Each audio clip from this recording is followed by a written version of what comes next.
మా అమ్మ నల్ల చీమలు కనిపిస్తే వాటికి చక్కెర కానీ బెల్లం కానీ నూకలు కానీ వేయండిరా, ఇక్కడ ఒక ఆమె గురువు గారు చెప్పారు, అట్లా వేస్తే మంచిదంట అని చెప్పారు. అట్లా చెప్పిన మరుసటి రోజుకో సాయంత్రానికో అట్లా అటుపక్క డోర్ తీస్తే ఈ నల్ల చీమలు పెద్దగా ఉంటాయి కదా, వచ్చాయి. అబ్బా ఇవి ఎక్కడో వెళ్ళేసే కంటే ఇక్కడ మన ఇంటికే వచ్చాయి అని చెప్పేసి బెల్లం వేసాము.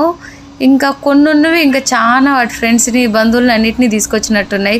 బెల్లం ఒకటే కాకుండా బియ్యం కొన్ని, తర్వాత బియ్యం పిండి లాగా చేసి అట్లా కొంచెం కొంచెం నూకలాగా చేసి అట్లా వేసాము. చూడండి ఎట్లా తింటూ ఉన్నాయో. ఏంటంటే ఆ బెల్లం అయిపోయే కొద్ది మళ్ళీ వేస్తూనే ఉన్నాము. అవి మా ఇల్లు వదిలి వెళ్ళకుండా అక్కడే ఇంట్లో మా ఆయన అంతగా వేస్తున్నా, అవి తిని తినైనా షుగర్ వచ్చేవు అని అంటున్నారు. వాటికి అట్లా ఏమి ఉండదు, అవి తినేదే అవి కాబట్టి. అవి నూకలు వేస్తే బియ్యం పిండి వేస్తే అవి ఏమీ తినలేదు, ఓన్లీ బెల్లమే తింటున్నాయి. అవి ఇంకా అవి క్లీన్ చేసి ఓన్లీ బెల్లమే వేసాము. బయట ఎప్పుడైనా వెళ్ళినప్పుడు చెట్టు మొదల్లో చక్కెర కానీ బెల్లం కానీ వేస్తే ఇట్లా చీమలు వచ్చి తింటాయి బాగా.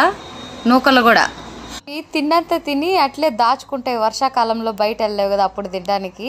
మనకి ఎప్పుడైనా బాగా ఆకలి వేస్తున్నప్పుడు ఎవరైనా ఫుడ్ పెడితే అబ్బా ఎంత మంచిగా పెట్టారని ఎట్లా అనుకుంటాం, అట్లా అంత హ్యాపీ అయితే బయట వెళ్ళినప్పుడు మీరు ఎప్పుడైనా కనిపిస్తే అట్లా చెట్టు దగ్గర పెట్టండి. మనం తినే ఒక ముద్ద వాటికి 1 సంవత్సరం ఫుడ్